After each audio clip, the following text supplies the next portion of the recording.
Pada akhirnya terjawab sudah teman-teman, siapa raja kecil yang dimaksud Pak Prabowo Subianto yang menghalangi kebijakannya. Kira-kira siapa ya? Pak Prabowo singgung raja kecil saat bicara soal pemangkasan anggaran, ternyata ini nih sosok yang dimaksud. Kabarnya ada yang lawan Pak Prabowo buat ngirit duit negara. Emangnya siapa ya yang ngerasa jadi raja kecil di birokrasi?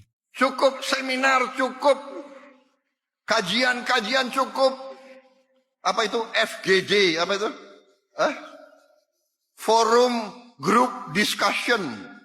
505 kepala daerah yang terdiri dari gubernur, bupati, dan wali kota akan terlebih dulu berkumpul di Istana Kepresidenan Yogyakarta, lalu menuju Lembah Tidar bersama-sama.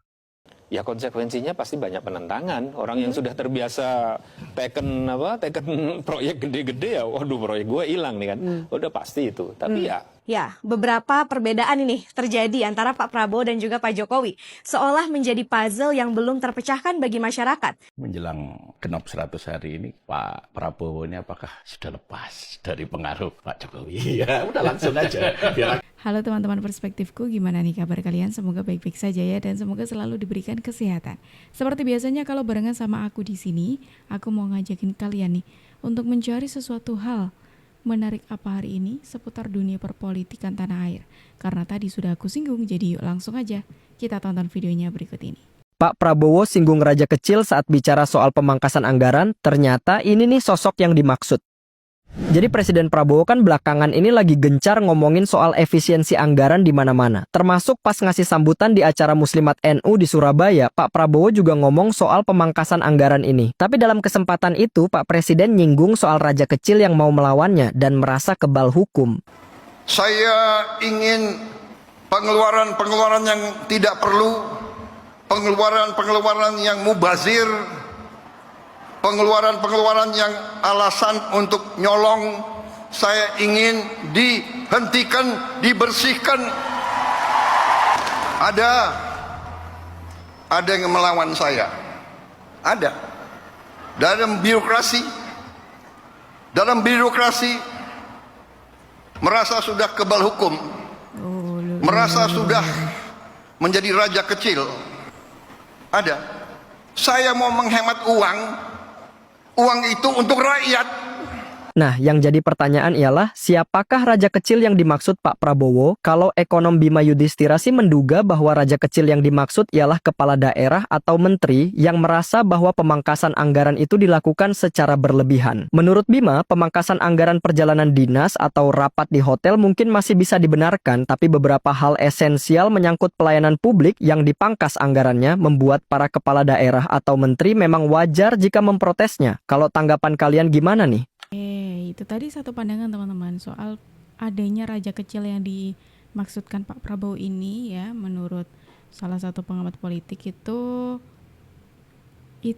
adalah kepala daerah ataupun para menteri yang pastinya shock lah dengan adanya pemangkasan anggaran ini, yang mana cukup banyak ya pemangkasan anggarannya seperti itu. Tapi ada pandangan lain nih yang juga aku merasa ada pihak lainnya juga yang bisa ditafsirkan sebagai raja kecil.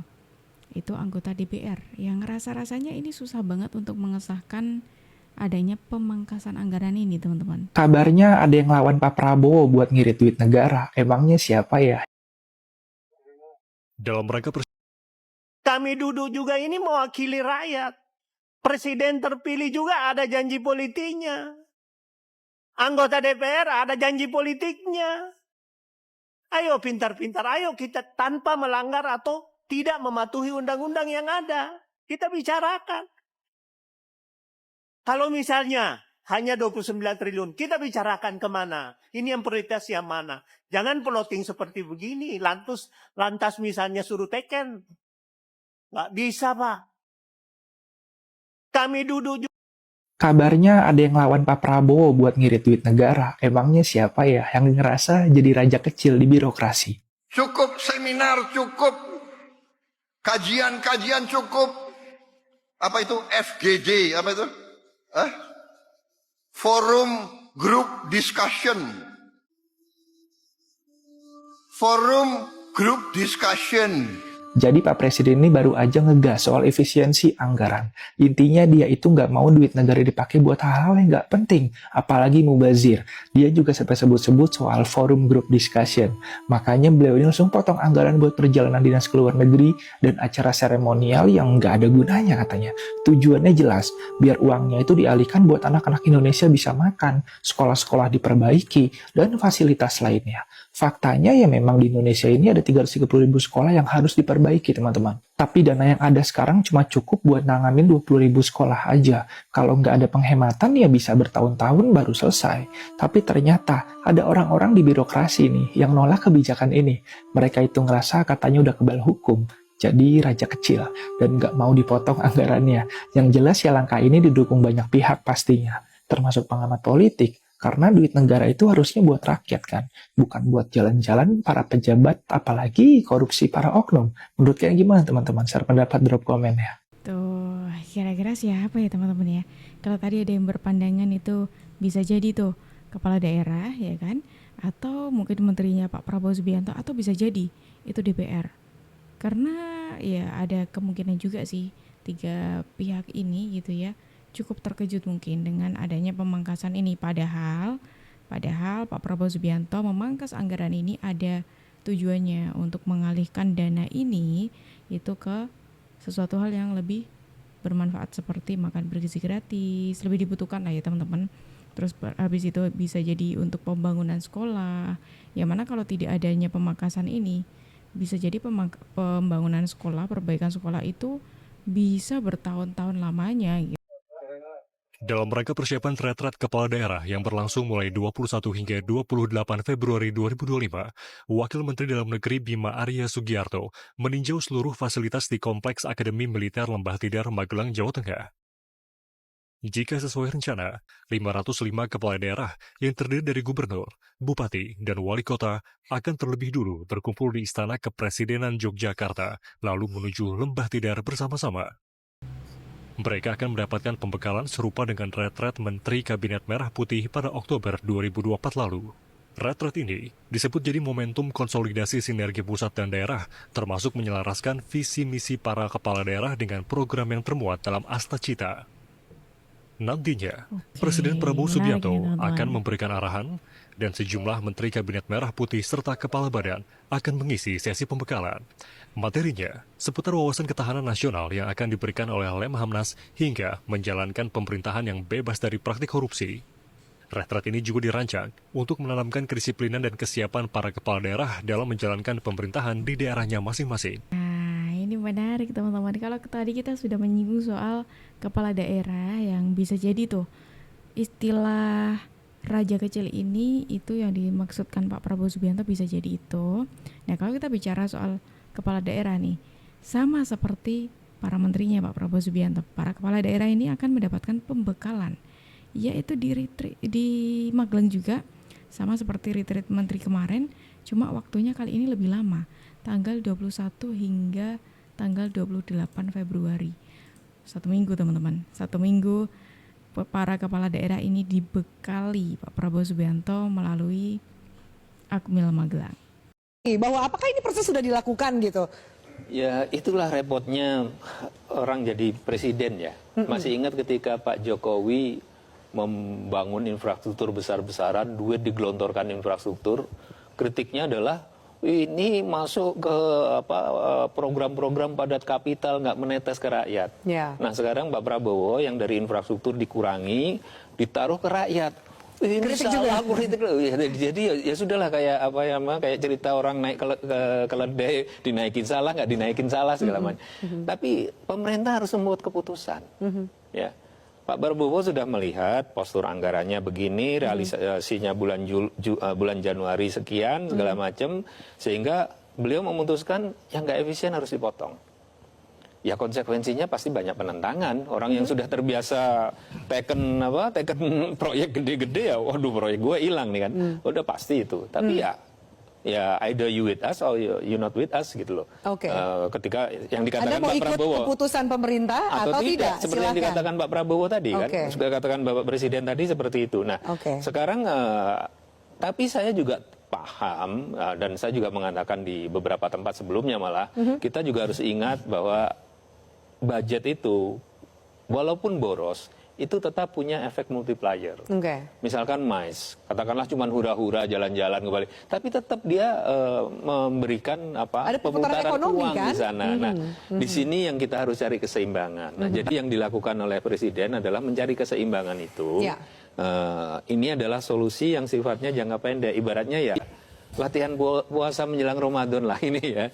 Nah, nanti setelah itu kita tentu harus ada dua kompensasi yang memang saya perlu dilakukan. Ya. Pertama adalah kompensasi regulasi, karena regulasi itu biayanya besar bagi bisnis.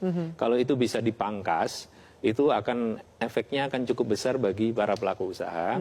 Kemudian yang kedua yaitu kuncinya adalah penerimaan, dan penerimaan. Pengenjotan penerimaan negara. Itu kuncinya. Dan itu yang harus segera dilakukan. Bahwa apakah ini proses Oke. Menarik teman-teman, tapi emang benar ya, benar kalau kita itu sebagai manusia tidak bisa menyenangkan semua orang. Nah ini terbukti juga dengan adanya keputusannya Pak Prabowo ini, terus ya menimbulkan pro dan kontra kan. Kemudian kalau kita pikir-pikir, ya juga ya dulu eranya Pak Jokowi juga seperti itu, jadi ya wajar aja setiap kebijakan itu selalu menimbulkan pro dan kontra. Tapi ya balik lagi, kita harus lihat lah gitu, pasti keputusannya dari presiden, dari seorang pemimpin itu tidak lain dan tidak bukan untuk kepentingan bangsa dan negara seperti itu. Jadi ya nggak bisa lah untuk menyenangkan semua orang teman-teman. Bahkan tadi ya kayak diibaratkan sebagai kayak keledai gitu, dinaikin salah, nggak dinaikin juga salah gitu. Ini buat yang selama ini yakin banget ya dengan agitasi propaganda yang tokoh-tokoh yang dia cintai gitu, yang dia puja. Refli Harun, Said Didu, Dr. Tifa, Roy Suryo, kemudian siapa lagi? Banyak lah, nggak usah disebutin satu-satu. Oh ya, Faisal Asgaf, yang sangat yakin sekali bahwa saat ini ya Prabowo sedang melakukan operasi menyingkirkan Pak Jokowi. Malu nih kemarin ya kan, kita sama-sama tahu lah, media juga menyorot ini pada Kongres Muslimat NU ya yang ke-18 di Jatim Expo. Pak Prabowo bilang ada yang mau coba-coba memisahkan dia dengan Pak Jokowi. Kata Pak Prabowo dianggap lucu-lucuan aja, kayak orang Belanda zaman dulu. Dibilang politik adu domba terus dilakukan. Kita kasih yang lucu-lucu aja. Itu loh kata Pak Prabowo. Mau ngomong apa sekarang? Di hadapan Gibran lagi. Iya. Nah, sekarang mau apa? Masih mau berdebat sama saya? Saya sudah katakan di konten-konten saya sebelumnya, ya, sulit rasanya memisahkan mereka. Nah, sekarang mau apa? Mau terus cari pembenaran? Ya silakan. Kalau menurut saya sih udahlah, jangan buat gaduh terus. Ya Cina bisa besar, bisa dalam waktu 40 tahun bisa menyamakan kedudukannya dengan Amerika. Karena apa? Karena rakyatnya tidak gaduh, politiknya stabil, itu kuncinya, dasarnya. Mendukung semua masyarakatnya dengan program-program yang dicanangkan pemerintah, nggak gaduh, nggak mencari ribut, ya kan, bikin yang enggak ribet, tau nggak hidup lu. Ini buat yang selama ini yakin banget ya dengan agitasi propaganda yang tokoh-tokoh yang dia cintai gitu, yang dia puja, Refli Harun, Said Didu. Kita semua tahu nih bahwa untuk meraih kemajuan yang sesungguhnya, kita tuh harus berani mengambil sikap yang berbeda, berani melawan arus yang sudah lama mengalir tanpa arah yang jelas, dan berani mencari jalan yang lebih terang bagi masa depan bangsa kita. Ya, beberapa perbedaan ini terjadi antara Pak Prabowo dan juga Pak Jokowi, seolah menjadi puzzle yang belum terpecahkan bagi masyarakat. Kejadian-kejadian ini tampaknya dibiarkan tersebar luas, menyiratkan pesan-pesan yang dapat dibaca dan dipahami oleh masyarakat. Setiap perbedaan yang muncul, meskipun nggak selalu dijelaskan sih secara terang, tetapi ini menyisahkan pertanyaan dan refleksi untuk menggugah kesadaran publik, dan yang paling penting ini menanyakan arah yang lebih jelas.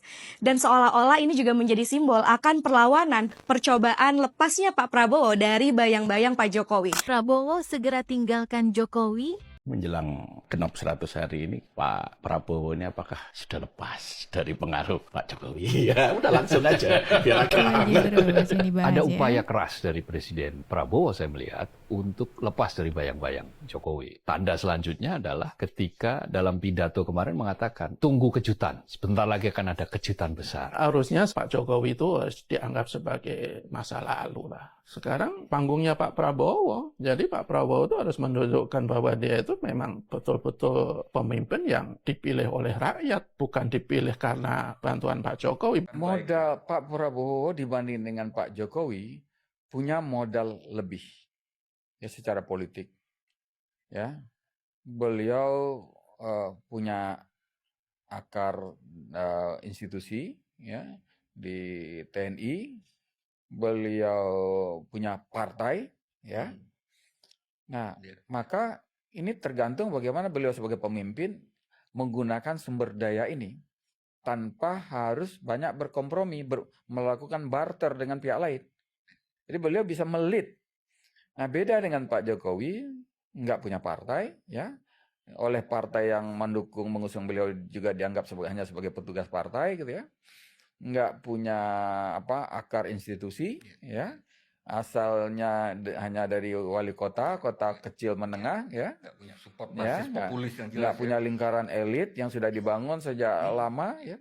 Karena itu di Pak Jokowi banyak melakukan barter, ya, tukar menukar, ya. Sejak awal bahkan. Ya, kekuasaan negara dibagikan, ya, ditukar dengan dukungan politik, kan seperti itu. Nah, ini menarik teman-teman. Di tengah Pak Prabowo Subianto yang berjuang untuk saat memimpin Indonesia ini ya, meskipun masih baru ya, kemudian orang-orang di luar sana itu masih ada aja yang membanding-bandingkan, yang ada upaya-upaya seperti yang dikatakan Pak Prabowo tadi. Ada upaya untuk memisahkan, memecah antara Pak Prabowo dengan Pak Jokowi. Entah kenapa orang-orang ini ribet banget gitu ya. Pengen Pak Prabowo ini segera lepas dari Pak Joko Widodo. Bahkan tadi katanya Pak Prabowo ini masih dibalik bayang-bayangnya Pak Joko Widodo. Entah kenapa mereka berpikiran seperti itu. Dan parahnya lagi mereka membanding-bandingkan antara pemerintahnya Pak Prabowo dengan Pak Joko Widodo. Parah kan? Makanya tadi Pak Prabowo Subianto tuh sempat memberikan pesan gitu ya, untuk ya ini memberikan pesan atau menjadi pengingat juga kalau ternyata selama ini Pak Prabowo Subianto itu ngeh loh sama situasi yang sedang terjadi. Contoh kayak soal upaya memisahkan antara Pak Jokowi dengan Pak Prabowo. Itu Pak Prabowo Subianto ngeh soal itu. Dan aku rasa dengan adanya hal-hal ini, sebetulnya begini teman-teman. Mungkin yang mereka tidak suka itu adalah ketika Pak Prabowo itu menyinggung soal Pak Jokowi atau berterima kasih kepada Pak Jokowi. Sedangkan yang dilakukan Pak Prabowo Subianto untuk mengingatkan kita supaya kita itu tidak lupa. Indonesia bisa sampai di titik ini, bisa seperti saat ini, itu ya karena upaya dari presiden-presiden sebelumnya juga. Jadi itu jangan pernah dilupakan. Itu yang sebenarnya Pak Prabowo inginkan. Bahkan tidak di satu momen aja, berkali-kali Pak Prabowo mengatakan di forum kayak gitu ya teman-teman ya, di depan banyak orang, kalau jangan melupakan prestasi presiden terdahulu. Kebijakan ini yang bikin Prabowo jauh lebih baik dibanding Jokowi. Guys, meski baru memimpin, tapi Prabowo udah kasih kebijakan-kebijakan yang bisa jadi bahan perbandingan dengan era Jokowi dulu. Bahkan, ada yang membandingkan kalau era Prabowo jauh lebih baik guys dibanding era Jokowi. Perbandingan ini dijelasin sama Jerry Messi dari Political and Public Policy Studies. Bagi Jerry, kebijakan Prabowo jauh lebih baik karena pro suara rakyat. Beda banget sama Jokowi yang pro pengusaha elit. Contoh jelasnya ya kayak pembatalan kenaikan PPN 12%. Pak Prabowo tak pernah lupa berterima kasih. Pemimpin yang benar adalah pemimpin yang bisa menghargai jasa para pemimpin terdahulunya. Saudara-saudara sekalian, kita patut bersyukur bahwa dalam beberapa dasawarsa ini negara kita terhindar dari konflik bersenjata dengan negara asing. Ini berkat kepemimpinan dan kenegarawanan pemimpin-pemimpin kita. Untuk itu, saya ucapkan terima kasih dan saya mengajak kita semua mengucapkan terima kasih kepada semua pemimpin dan presiden kita terdahulu. Oh, ya kan? Itu sebenarnya langkahnya Pak Prabowo Subianto untuk mengingatkan kita semuanya, teman-teman. Tapi ya masih ada aja lah orang-orang yang salah tafsir soal itu. Gimana kalau menurut kalian? Silahkan tulis pendapat kalian di kolom komentar, dan terima kasih karena kalian sudah menemani aku dari awal sampai akhir. Aku Jub pamit undur diri, sampai jumpa dan terima kasih.